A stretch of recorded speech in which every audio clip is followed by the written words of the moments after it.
Hello, welcome pen friends. My name is Chris and I'm back with another video. Today's an ink profile because we're starting the ink profiles for Ink Flight 23, which is the December 2018. And we're starting right in with pumpkin pie.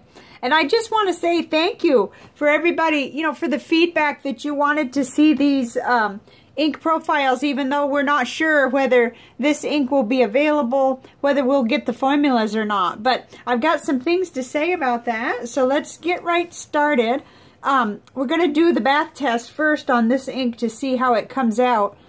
I'm still using Rhodia, but this is a little pad with the papers already cut for me, which I've had a long time and just hadn't used it. I think that came in a sampler packet from Goulet, but anyway, I'm going to go ahead and put this in the test, and so we'll find out, how it fares in the water, and I'll give you a quick report on the Ferris wheel press Tanzanite Sky. It did completely disappear, so it's very typical fountain pen ink. I thought it probably would because it came off my shirt when I had a dab of it that I splattered on myself. So anyway, we'll push this aside and we'll get right into the first of the three notebooks. This is my Rhodia Gold book, my ink journal. And we'll get right in, and I've started a new little spread here because I like to keep what they send me. And what they sent about this ink was, what they said was that these inks are delicately crafted using Platinum's mix-free colors. After much trial and error and extensive testing, we're proud to offer these exclusive colors to members of our ink flight. Okay, so let's get right in here. Oh, this is the chromatography. It's kind of out of sync, but I'm using it as a bookmark. So this month's ink flight also included real chromatography strips, and so I've been kind of playing around and learning, and this surprised me. My heavens, look at all that coming out, purple and yellow, and I guess that even looks pink, and there's a little bit of black down here. This is just amazing. I'm not sure what to make of this type of chromatography because I'm so used to just doing it on watercolor paper, which we'll look at later. But anyway, this ink, here it is in the broad nib and the Serendipity. It's a Yo-O nib, and I usually tell you where to go to buy the ink. So right now it's exclusive. It's in the December Ink Flight, put out by Ink Journal, and it's their holiday blend. But do stay tuned because I did email Tom, and he said that he's still thinking about, considering whether to release the formulas. And he might actually do that. So we'll just stay tuned, and we'll do give him feedback if you want to, so that way he knows that a lot of people are interested. But right now it's a secret formula. So here is the little swatch onto Tomoe River paper that I just taped in. It's a nice rustic kind of a orange, kind of a rusty deep. It's nice. Anyway, I liked it especially in the broad nib. And then here it is down here in the medium Goulet nib. I had trouble. I've got to work on some things today. It was suggested and I wanted to do it. I wanted to use my Lamy Safari for this round, and I still may be able to, but I had embarrassing trouble for, Anyway, I had trouble and I couldn't get the this cleaned right. Whoops. Probably it's not going to focus where you could see, but I had a dark ink in this Safari, and it's all dark, and I didn't dare put this ink in it. I didn't want to have anything skew the results, Anyway, I've got some pen flush now, thanks to Ink Journal, and I'll get in there and work on that. But so I have it in the medium, in the Genhao X750 in a medium Goulet nib, just like the last round of reviews for now, until I can get that Lamy fine nib pen or get cartridges clean or something. I don't know, something different. But as you know, it's a little challenging to work with 2 mils. So, I had to make sure I could still re-dip my Serendipity and get enough ink on the feed and everything to continue with the ink samples. Oh my, I'm being long-winded already. I'm just getting started. Okay, so there it was there. Let's look quickly into the Tomoe River paper in the Cafe Note by Nanami Paper Company. Because in here, we can really see a difference. Now, it's, I don't know whether it's my pen and nib, but this is in the broad nib and the Serendipity, and you can still kind of see that deep orange rust color, you know, nice. And then it really dropped out when I put it into the medium nib and the Goulet nib in the Genhao. So I was a little puzzled by that, and we'll see another sample on another paper, and maybe you can get a more of an average of what it might look like in your pen. But anyway, I really like it in here in the broad nib. So let's flip back and look at Noodler's Antietam, because it's a similar ink, but Noodler's Antietam is quite a bit brighter. So here's the Antietam peeking through, and you can kind of see you're amping up the the dosage there in the red department, especially, I think. But let's just flip back and forth. Here it was, and it's quite dark and everything, but it's reminiscent of this pumpkin pie. Did I even say that it was pumpkin pie? I hope so. So here's pumpkin pie again. It's just not as dark as the Noodler's Antietam, but I just wanted to show you that real quick. Okay, so here's the third notebook. Came in an ink flight, the Nemesine. And, gee, I was going for a piece of pumpkin pie, and I ended up with something that looks like a Hershey's Kiss. And I'm not eating chocolate, so go figure. But this is all written until we get down into here where I did some testing. All of this writing is out of the glass nib in the little Moonman Mini. And I did a separate review on this pen. But this is what I use, because I've been testing out the pen in this notebook. Just for anybody who's just tuning in here, because I know I've mentioned it before. But and then down below I did a couple of little tests because I wanted to see how the Serendipity looked, the broad nib looked in this nice paper, and also the Genhao, the medium Goulet nib. And I still saw like that kind of, I didn't like how it looked in this nib. You know, you get a little of that up here. That's the glass nib. And this, again, is the steel nib. But I somehow like this writing better than this, although there's not much difference, I guess. I'm just, you know, splitting hairs, I suppose. But, you know, those of you who know me know I do like, I'm just crazy about broad nibs right now. I'm going through a phase, I guess. So I'd like to see everything in a broad nib anyway. Okay, so let's just see how it went on the different papers. Whoops, oh, I did a little splotch. Here's the Tomoe River paper, 52 gram. Again, you can see that drastic difference, and I'm wondering if you guys are finding that too, or if this is just some weird thing about that pen. I just couldn't bear to clean out the other one that has the other Genhao of mine. I still have the Tanzanite Sky, and I'm writing with it constantly.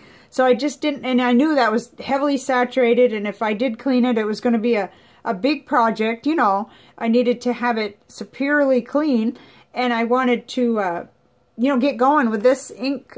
So I just used the duplicate pen, really. It's the same pen and the same exact nib and feed, but there can be variances. So anyway, I liked it better in the broad nib, of course. And then, okay, here's on Leuchtturm 1917 dot grid. And here's the broad nib once again with the pumpkin pie, and here's the medium nib. There is such a difference there. And so I'm thinking that probably it's not just my pen, it's probably just the way it is with the ink, you know. Here's the Rhodia dot grid, 80 gram. Again, there's a big difference, but we expect that. We know it's not going to be the same in a wet broad nib like that. And in a medium nib that's, you know, fairly dry. It is. It's fairly dry nib. Okay, here is Clairefontaine 90 gram French ruled paper. And went really well on here. Just like the others, only I'm warming up to this paper. I don't know why. Because really the lines are very distracting for me. But I do like it for a tester paper. I really do. Okay, and here's Office Depot College Ruled paper. You remember the last ink I reviewed is this one, and I just couldn't bring myself to take it out of that other pen. I like it so much in there. It's just excellent. So here it is. Here's pumpkin pie in the broad nib, and here it is in the medium nib.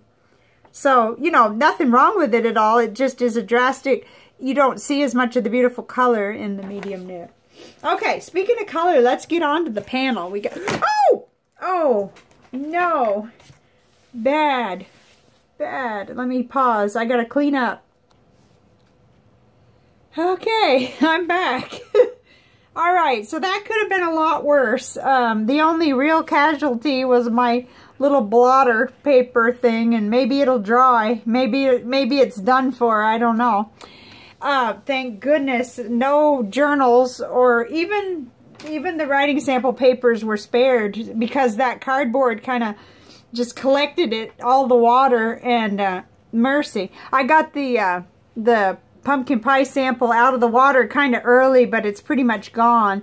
But whew, that could have been real traumatic. If that had ruined my ink journal, I don't know what I would have done.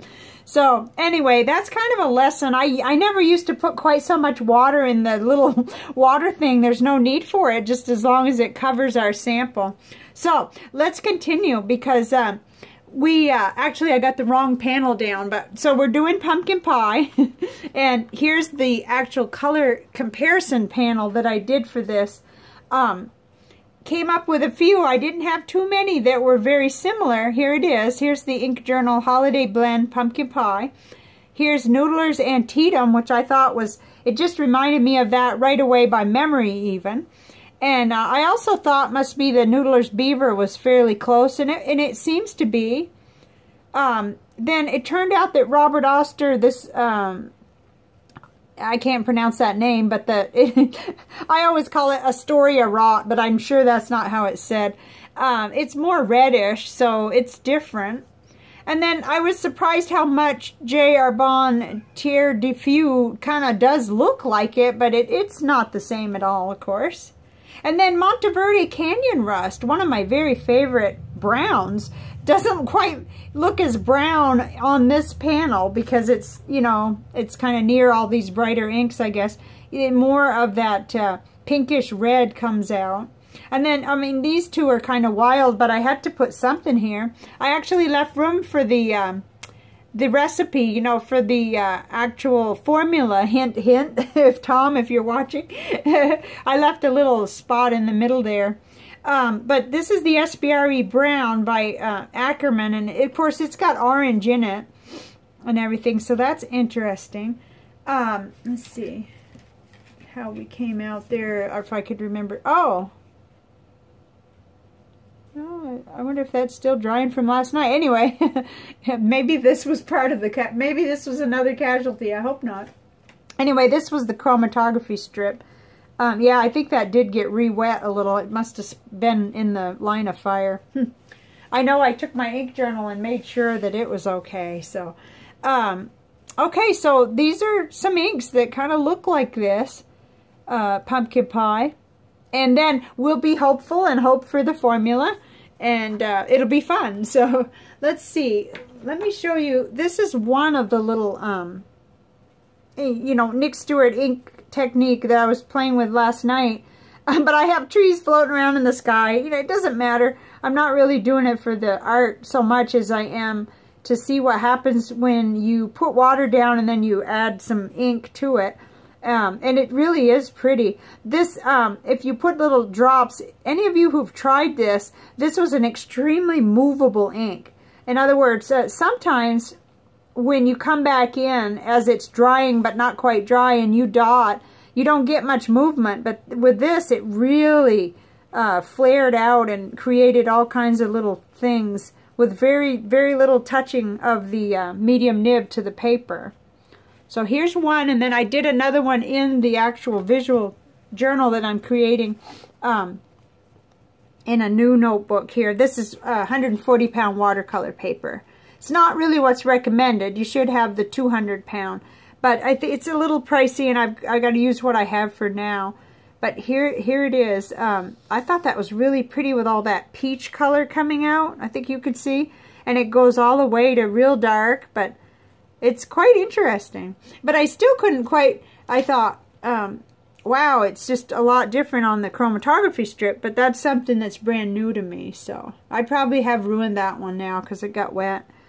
So, whew, my heart's still kind of beating from that spill. I'll have to look at this video and see whether to even retain it. But, okay, so for what's next, gee, all that mess in the corner there is not helping.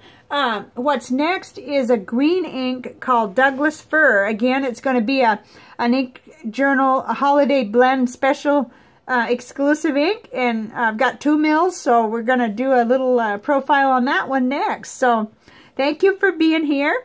And hopefully your heart didn't stop when the water spilled all over the place. Oh my goodness, that was something.